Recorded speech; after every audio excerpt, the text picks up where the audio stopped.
Hi everyone, welcome back.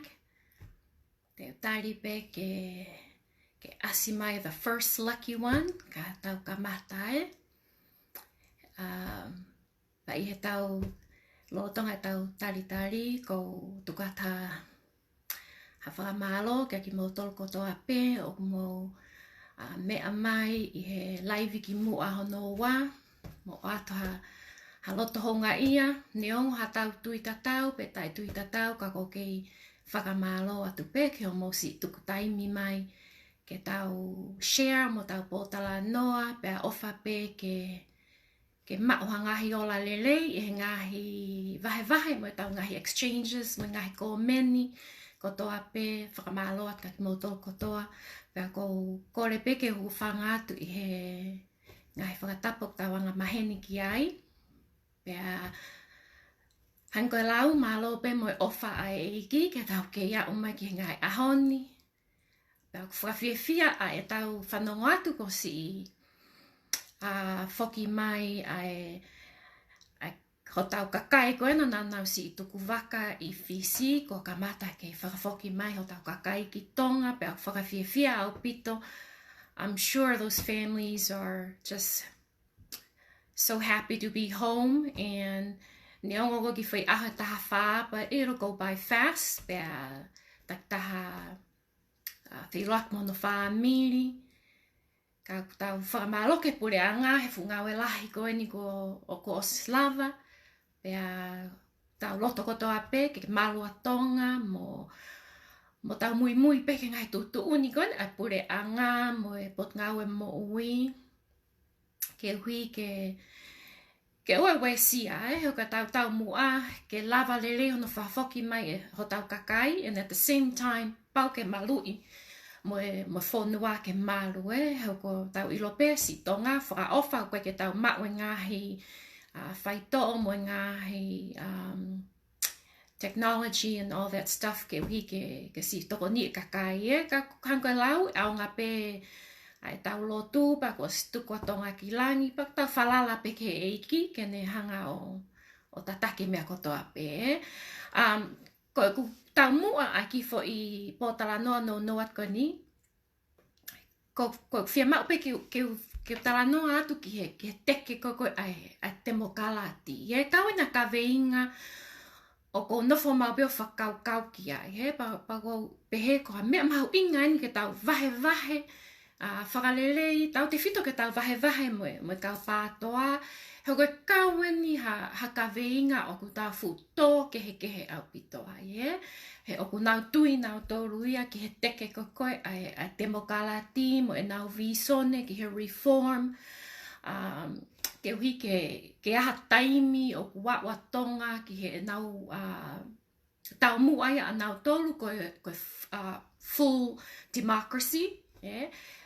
Ka koe anga koe ai tuia a ki tau tolu mo ki tau tolu koni o tau popou i ai pure anga tui e lava LELEI pe he whaunga koni o tau lele he taimi o govern LELEI pe a tonga koe tok whakatontonu mo whakalelei pe a whangi mea ka ukikai ke fkma'u'INGA ke tau hanga e tau tolu ia o liriwe systemi ke toi toha mawhai me he ene awhio o awe ia ke he kabineti mo pare mia kai vai ai mawhai koko ki he ene awhio pe hoko ko ha ceremonial figure po ko ha symbolic king.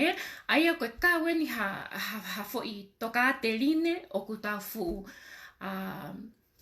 fe hanga ai mo kau pātoa pa ku o mea LELEI ke tau talanoa fakalelei ki ai he ko tui ka tau talanoa fakalelei pe mo vahe e aho no aonga he lava o whakatupu ai ha toi loloto ange e tau mahino'i ki pea ko tui pena te iai moha taimi te nau lava o mahino'i ha ngahi issues o ku go below the surface o ku toi deeper ange e tau mahino'i ki he ko mea koko whia talanoa ki ai ko te tomokalati o ku pele ngesi aupito ke iai ha ngaahi mechanisms o kune hanga o malu'i a tau ataina e kakai, but at the same time, o ku lava he puleanga o whai hona whatongia koe pule, po koe govern, he? And hopefully, koe pule LELEI o tau whia mau. Aia koe checks and balances, he? Pa moe separation of powers. Koe fo iongo kaveinga ni o ko whia talanoa ki ai, hoko tui o MAHU'INGA aupito eni, he ku ikai ke fu mahino'i he tokolahi. I heanga koe tau exchanges mo comments. Fo ingata pehe fo ilea koe democracy, pa kui fo whanonga ke fo ilea koe ia, ka koe konga taha koe democracy ko responsibility, Aia koe responsibility o pau ke tau hanga lewa o talanoa ai separation of powers, pea mo toe talanoa ai checks and balances. Ho pere ngesia, o ka pau ke kau ai ongo fo kaveinga e ua ko ia I he tau talanoa tomokalati. Mau taimi he kuhange peha tau talanoa ki ha kaveinga o ikai ke fu loloto ange. He te tau te pe tau torui o lunga he ke tau wa o tau torui ke ngaahi te fito ko MAHU'INGA. He koe foundation o ha mea o pau ke solid, pau ke solid a foundation o langai ko koe ai e tau whainga ko ke liriu fakapolitikale. Pa koe uhinga talanoa ko koe ki he tomokalati, hoku ke whaipe ai ngaahi whakakauka mo ngaahi teke koe ni ai pātoa ke reform, pa koe nau viso ne, pa ke whaipe e nau whakamāma mo e nau tau mua ko ia. Pa tonu pe ke kamata mo ki tau tau, ke tau hanga o whaiha a tau talanoa, ki hanga ko koe e tau analaiso, mo e konga ko koe a tau tau ko koe te tau hanga o bring to the table, ke tau vahe fakalelei. Pa koe konga lahi ko whia talanoa ko ki ai koe nau mention ko checks and balances, mo separation of powers. Ko pule anga Amerika, I hono kamata mai koe ai langa koe konisitutone. Na iai e kau tangata matao tau o ku uina tolu koe founders, po koe founding fathers, po koe ngaahi tufunga ni koe o konisitutone o Amerika. Pa koe mea na MAHU'INGA taha kia ki nau tolu, ki he kau architect, po kau tama tufunga koe ni. Ke malu I liberty e kakai, koe tau ataina kakai, nau whia mau ke ma vahe ai branches of government, aia ko o mimi neongo ko talanoan ki Amerika ka oku iai a ene palaleri nga o iai a ene similarities mo yanga koko e tau sio koko ki tonga he ko fo I principle ia o checks and balances mo separation of powers o ku universal ia ke u pule anga lalahi I mamani o ngā hanga ngā oe ake ai whaunga whakatemokalati ke fakalelei ko hona Fonua. So even though ko haku reference ki Amerika ke hanga ko e nau hanga o tufungai ai konisitutone ko o Amerika ke malu ai tau ataina kakai pea toi hanga he pure anga o limiti a e nau pure ke oua e whakaawao pe oua e whakatiktato. Aia koe one of the founding fathers na very instrumental I he tufunga I koe o konisitutone koe o kui he taimi ko James Madison. Ko James Madison tama matao tau pe na te hoko pe ko Palestini whika whaia o Amerika. Ka koia na pa'u ai ngaahi essays na ui koe Federalist Papers. Pa koe kau ai u essay koe ni na e tohie nia around late 1700s, Pa na kau ai ne u essay koe ni I he tokoni lahi ki he hanga o whau koe mau konisitutone koe nuk mau LELEI koe tainimi. He koe visone na nau whia mau ke Amerika, ke whakamawhai I a pure anga, ke ne pure I kakai, pia toi malu I pe ai vahe koe u branches of government. Ai koe free branch o tolu, me pure anga ko toa pe o nau o kuna system tatau pehe he ia executivi he ai ko executivi ko pare miaia mo ne kabineti po ko mau palestini pe mo legislative he ai ko Amerika ia ko Congress he ai ko House of Representative mo Senate o fratoloa na waia o make up our Congress ko tonga ia ko farearea pe e ka farearea ka fa'ulao a legislative branch pe a judicial branch leva the courts hango ni ka Supreme Court mo lower courts mo fale hopo ko to ape pa ko whakaamu ko ni ai siolo loa ke na mavahe aho na mawhai ke owa e lava hafo i vaa, hafo i branch, o ne hange ia o pule i pe toi fieka watu ki hawhai tutu uni pe ko hanga aue hatoi hawa a taha. O ka pau te ta whakatata ke lele ko he freeway. A ki mo tolu koni o ku nofo muri. O ka pau fo i leini e tolu e freeway. Pau ke ta talele pe hono leini. Ka ke te awhi koe ke leini koe ko exiteni. Ta talele hono leini independent ya ngā aue. Pa taim ta tau pe ngā aue whakataha.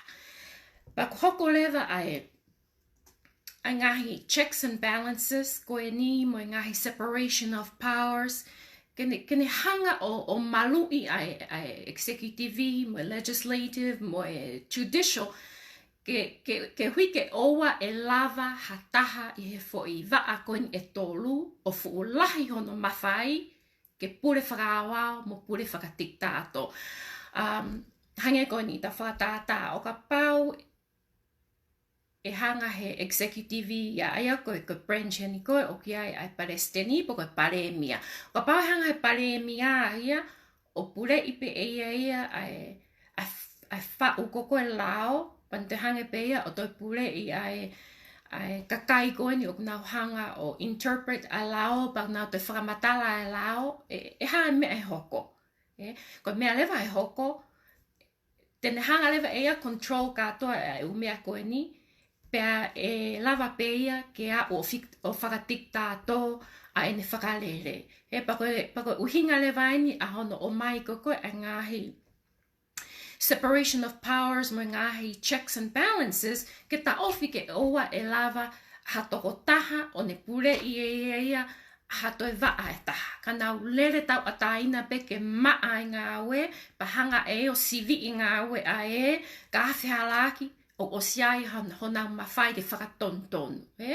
Hange koe ni koe judicial branch. Ka halau o ku hanu kia kakai pe kai ke sai e awe lewa ka nau tolu pa te nau lava lewa nau tolu o tu uni o unconstitutional pe ui kai ke konisitutone a lao ko ia. Pa koe ne whai tu uni pe a Supreme Court ki ai mahino lewa ia e ta ofi. He koe highest court of the land ia. Pa koe example pe ni a checks and balances. Mo MAHU'INGA koe a separation of powers. Ai ko hinga e talanoa koe ke separation of powers mo checks and balances he oku tau mua koe ni a pātoa ke push koe a tomokalati. Ka koe ke nau mahino'i koe nau whinga koe ke whakawaiwai e mawhai a ene awhio e we si ai ngā he palanisi koe ni nau nau o slave ki ai he te nau holi nā tolu ke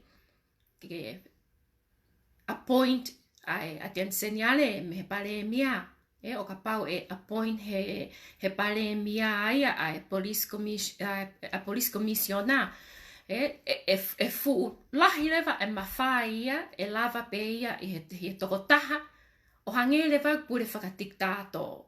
O ka pau lewa o tau whema o ha toko taha pure whakatiktato tau ko ikai ko tomokalati o tau whainga ki ai.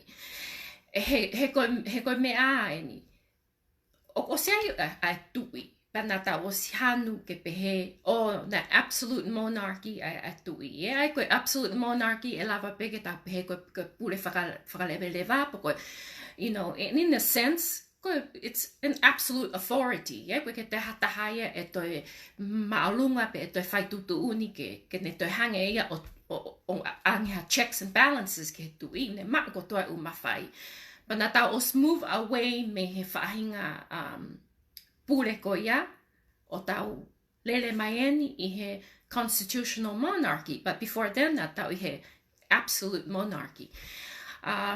So aia ko whima o peke ke talanoa koen ki he teke democracy mo pehe e siao spohiva ko e tomokalati a tonga I he tamate I koen I he wharearea e whai lao e ono o ke whai pe hanu o pehe o kange a democracy a tonga ha vehicle without wheels ko ke te accountability ko ke te ha move forward hange pe ta alfa ka holo mui ngaahi hanu gon o fai ka mea o ko ke mahino'i gon he ka teke tomokalati ke nau fakakauka fakalelei o sio ange ki he mea ko e hoko ka hoko e nau fakaamu te nau hanga nau tolia o undermine pe te nau hanga nau to veteki a balance of powers. Te nau hanga na tō mau I a separation of powers.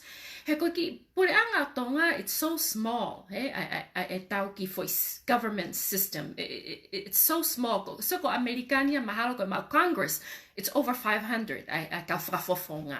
Pa ko tau omai rewa e tau ki foi small government ke tau hanga o whakatatau ki muri mo whenga ke tau hanga o ai ke full democracy.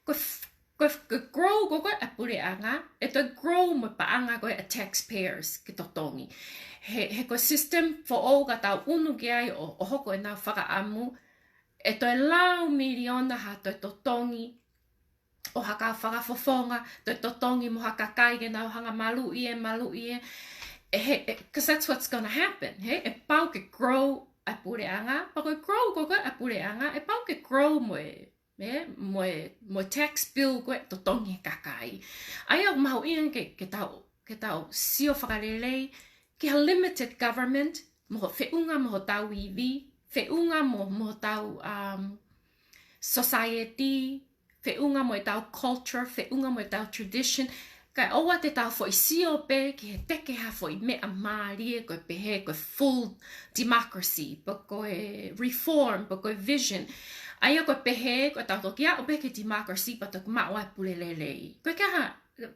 that's fantasy ko pule LELEI e mau pe ha fainga taimi o ka pau e pule LELEI a kautaki ko pule LELEI o tipenia me kakai o tau fili ke na o whakafofonga e kakai he ko pule LELEI ia ko character ia o kakai that's what the elected people o ta hanga fili ko na tole te na atu mo ngahi nau ko ia he ko mea whaka e fika ia neongo hatau hanga o omai ha foi system whaka ofa ke ne whakalele a tonga ka ke pule LELEI ka taki o ka pau ke na MAHU'INGA na tolu ia I he integrity mo character mo whaitotonu mau taimi ha system ia ke tau hanga o whetongi horo. It's a waste of time.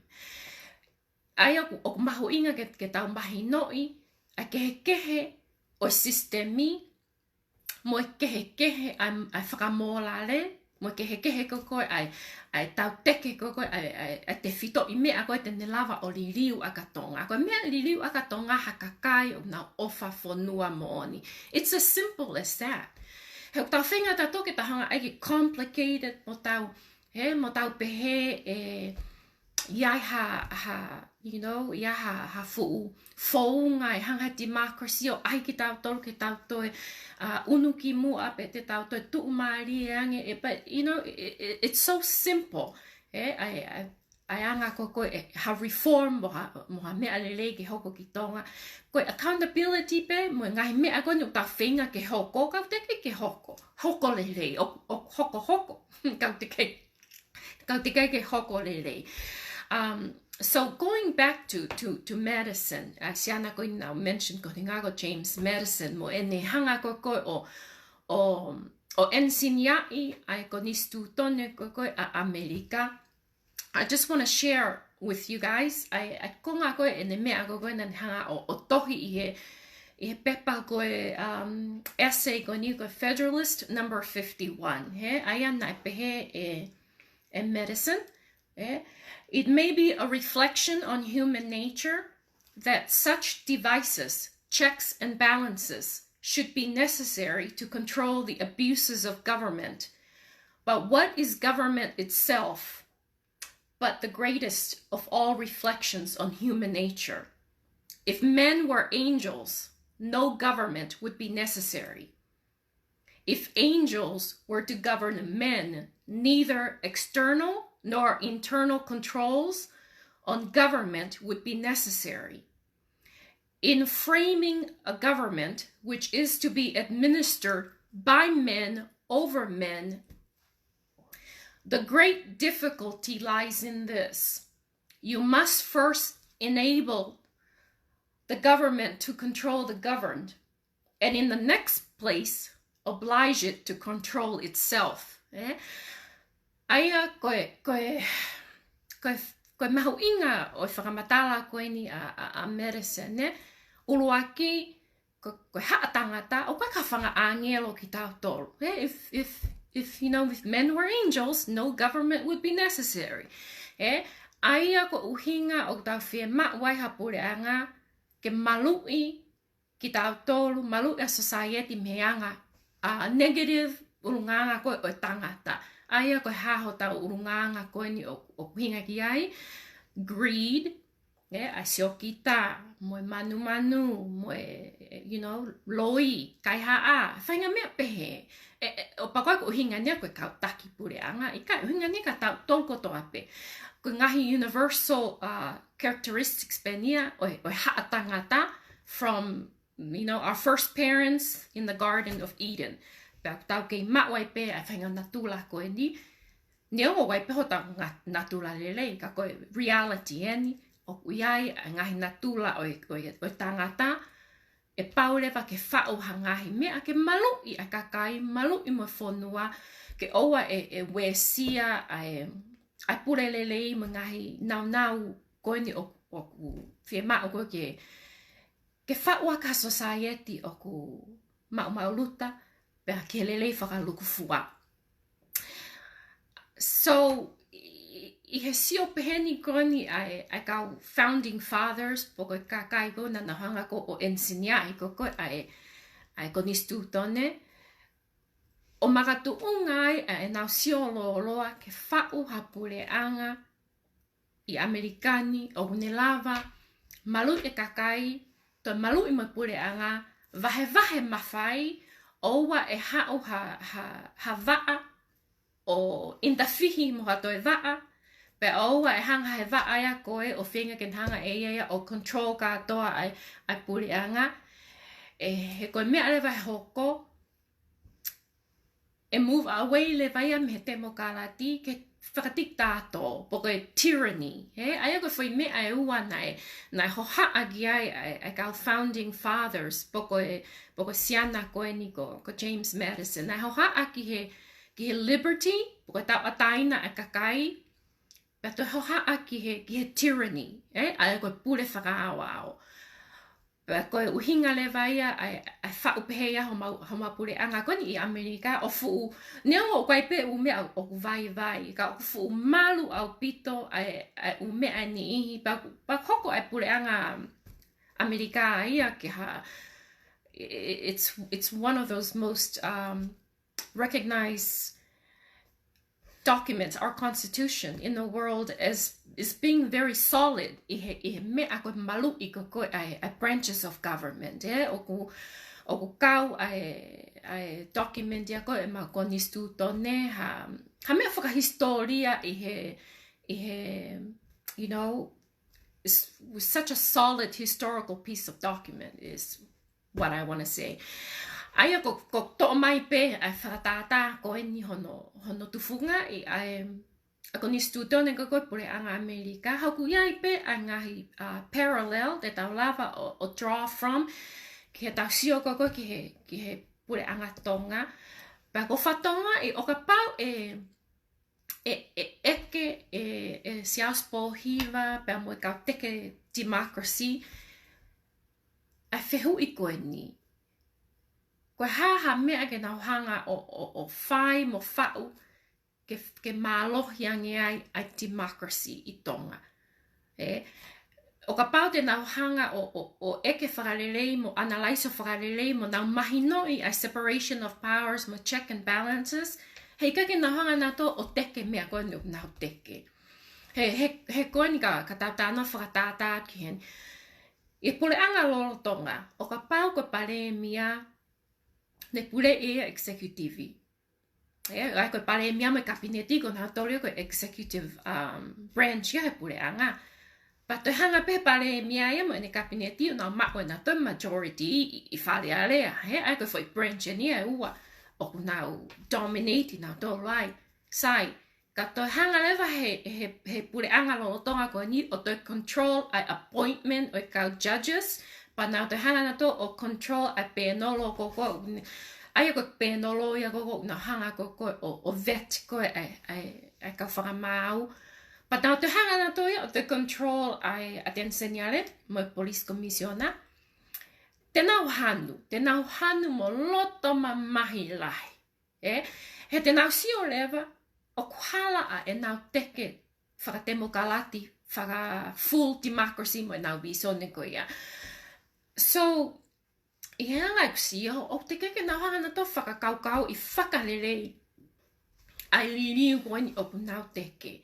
He ka pauna nau hanga o whakakaukau I fakalelei mo toi lo loto ange ai liriu koe ni opu nau teke. Mo nau mahino'i ai separation of powers mo check and balances. Na nau loto lelei ki he vahe ai mawhai mo ene awhio. Kene hanga he tamatu'i o malu'i. E hoko lewa e tamatu'i ia ko hafo I check and balance. Kene hanga o toi malu'i ke oua e hanga ha taha I he u branches koe ni. O whakaawao, pule whakatiktato, pe e whauhangahi mea ke wesi ai a palanisi koko ho ta Fonua. Which is, o ka pauten tatu kua ngei, ai a mawhai koko o ene awhio, oku talolo tonga LELEI ai. He oku oange ai konga o judicial, ai koe whakamau anga aia, o fōwai, I he hanga he tamatu'i, o ne hanga o filifili fakalelei mai, ai kakai matao ho tau Fonua, ai koe kau law lords, o nau kau hono advice.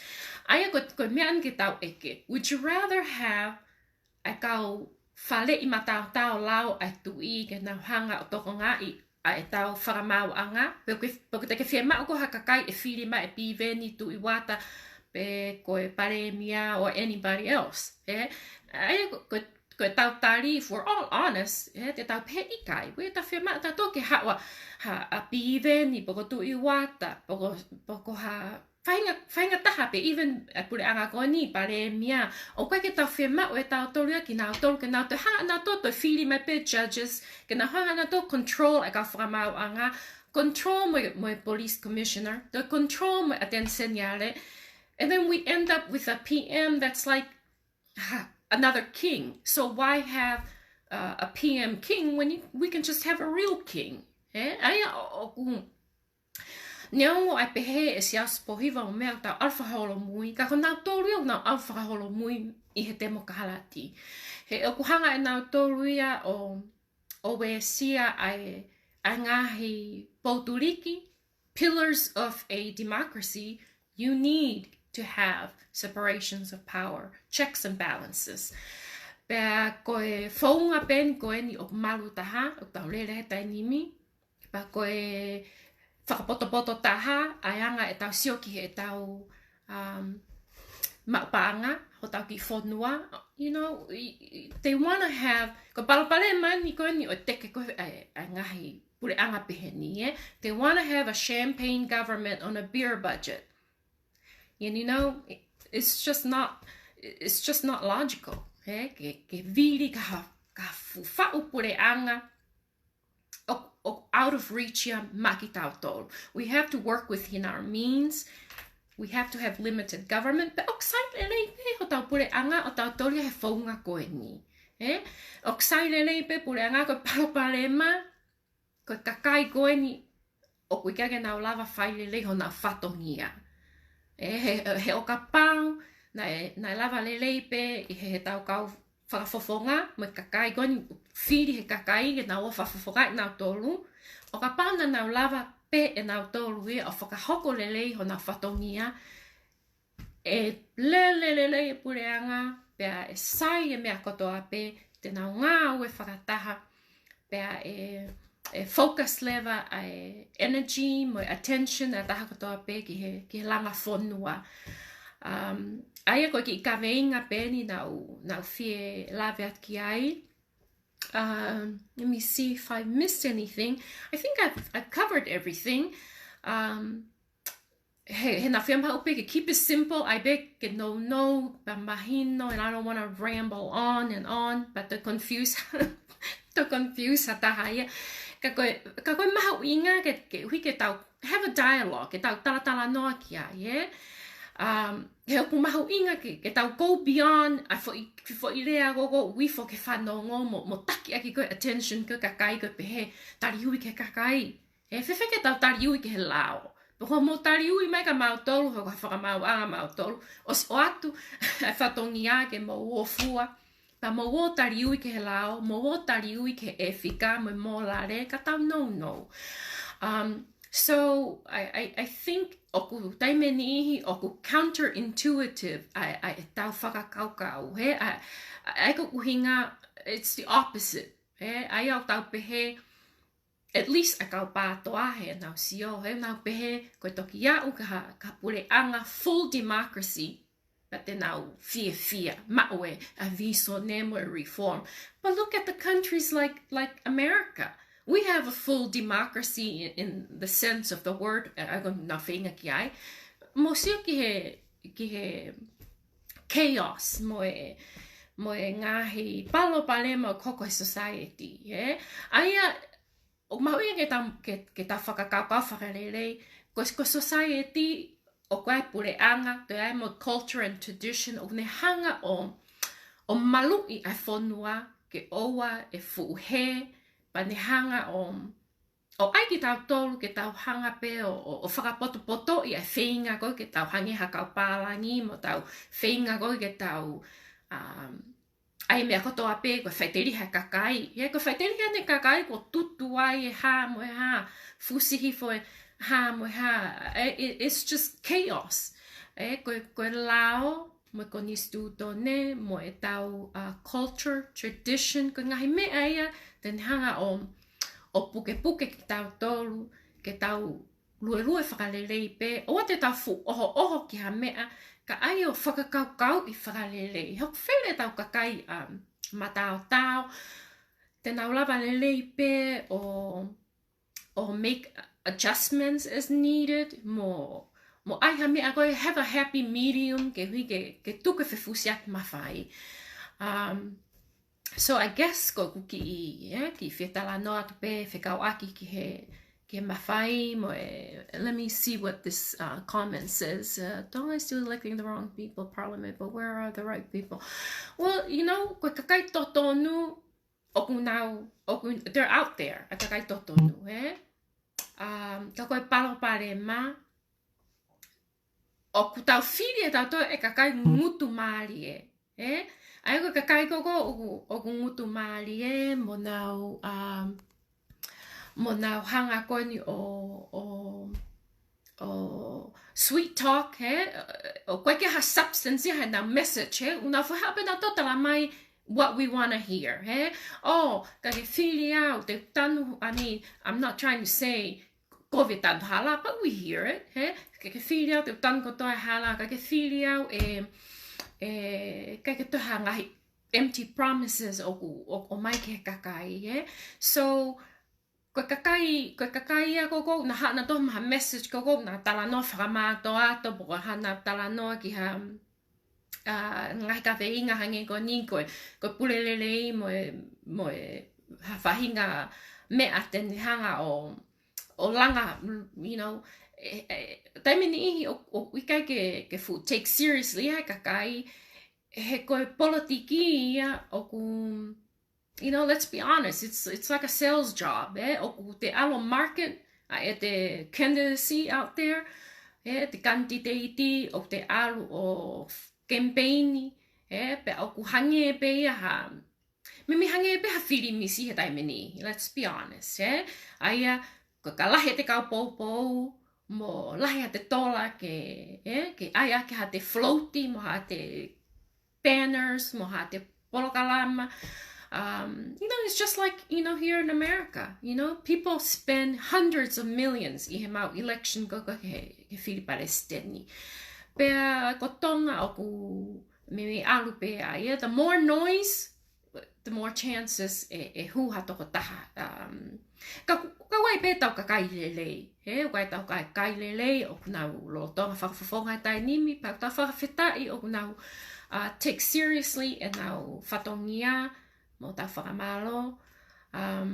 But yeah, sweet talk, sweet lies, and you know, you know, hango lau, you know, people have itching ears. So na whema na toria, ke na whanonga ki ha mea o ku sensational, exciting, ka hua tānoa lao atu te ke whia mohe a koe, ka hua tānoa maari atu, te ke mahalo, so for some people, e maari ange whanonga pehe. So, aia koe tau whatongia mo e tau whenga, ke tau hanga o a ko'i ai kakai, help them to become more informed I ngahi issues MAHU'INGA, mo tau whenga pe ke tau hanga o bring up ngahi topic koe te tau lava o vahe fakalelei, pe tau have dialogue in a civil manner, o tau la o personolo, because you know I think we've had enough of that.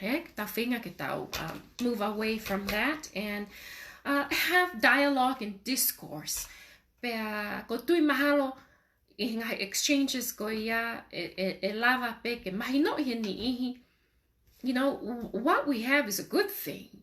We don't need to throw the baby out with the bathwater. Hange ko holi ai ni ihi. We need to keep the baby and maybe, you know, just rinse out a few things more, you know, mai ha fresh water or hoko atu. Ka koe atu ngāi, you know, it's politics. Politics is like a blood sport. Koe taimi pego huai ko koe ai whiwhusiak mawhai ia. Man, it's a war. It is a war. Pa hoko nia I he pure anga kotoa peo mani. Throughout human history, it's nothing new. People kill for power. Power is like an aphrodisiac. It's the most powerful thing for men, I think. I think for us women, okay, ke tau fu MAHU'INGA ia tato he pawa. I don't think our nature, maybe some, but for the most part, our nature, we're not really built for that kind of, you know, thing. Ke tau fu what's the word? Hungry for power.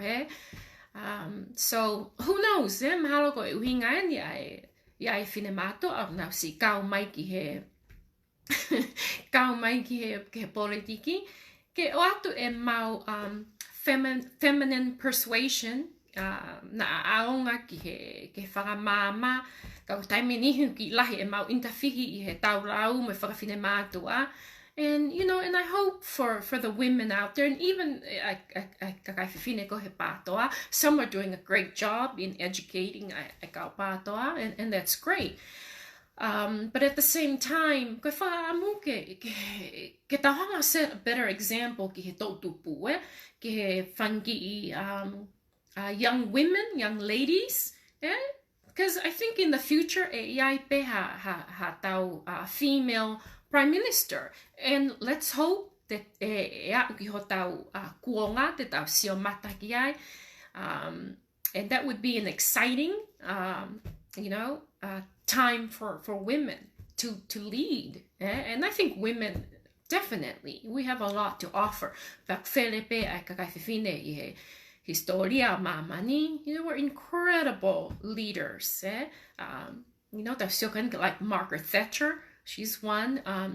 Indira Gandhi of India, she was another one. Jacinda Palemiako or New Zealand. She does a good job, especially Mogoviti. She's holding it down. And so, I think the field is wide open and it's exciting times. And I encourage Finematu ke tau elevate e tau politiki, ke tau ngāri, ke tau tolu, koe kau. Traditionally, women, ko ki tau tolu, o ko tau the keeper of morality in a culture, a society, ko tau tolu tau hanga o puke a LELEI, kau hangenia ko tau tolu, hangenia ko tau tolu e nia tau takifuhu, kai kehe mahalo koe, atunga peia a takitaha oho o teke e ne faha'i, teke ne totonu, or no ilo poko ngata anga peia, I guess. And I'm not innocent, I admit, of lahi mo intawhihia aku.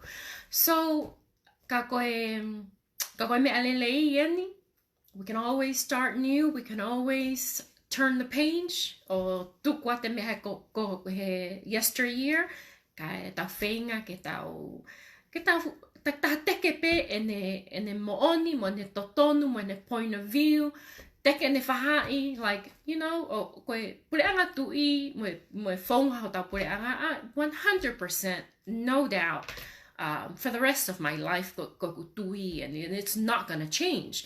Ka ha whanki ririu, ha whanki mea, ko ha fakalelei, I au a taimi, that's fine, that happens, ka koe whainga koe, ke to'o koe mawhai a tui, ke hoko ko ha symbolic king, bako ha a ceremonial figure, that would be the downfall, I hexio, koe downfall ia o tonga, morea e tau ataina, morea e tau culture, mo e tau tradition, morea e tau historia, and that's not a price that we should even put on the table, ke negotiate pe hao hataha o whenga ke ne hanga o wei sia, or in any form of the matter.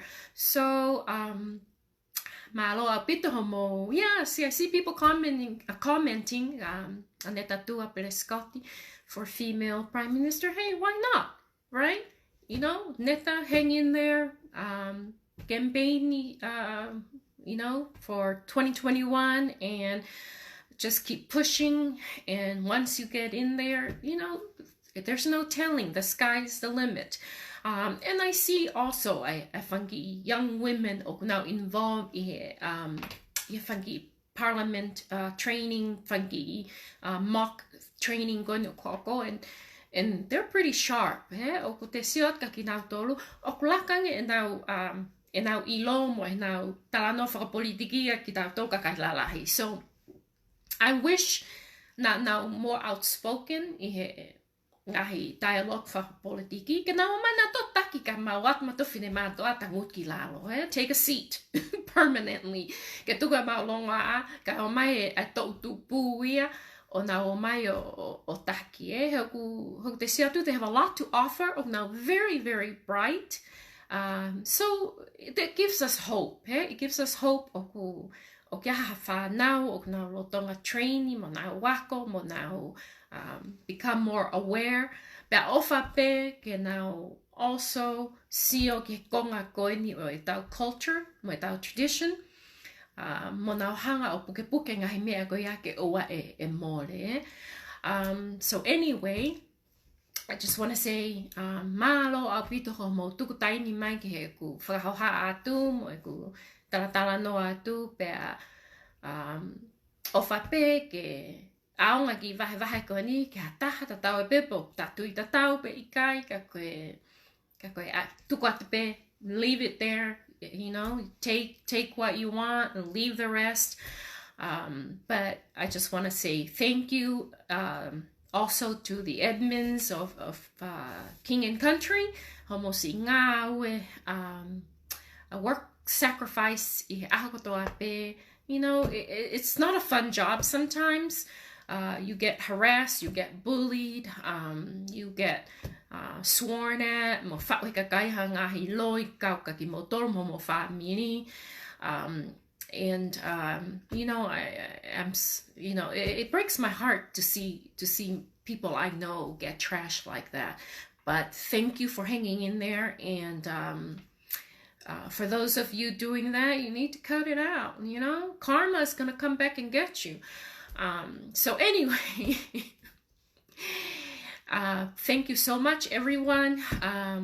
Ofaka ki mo tolo koto ape, pe tau hu fakai peho tau ki pureanga, mo e tau kautaki, e tamahe tohi tapu, ke tau hufia ai kautaki, maha koe kongain ko wau tau ki fail ai, Koe kai ke tau nofo o lotu mo hufake tau kautaki, ke tau nofo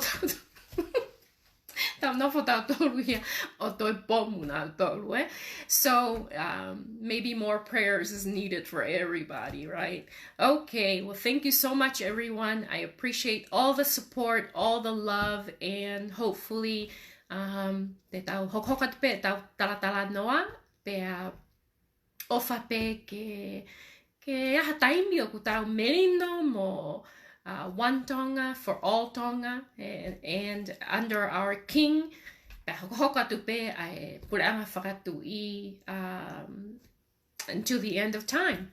So with that said, thank you so much. Malo aupito pe ofa ke tonga kotoa pe. Bye, everyone.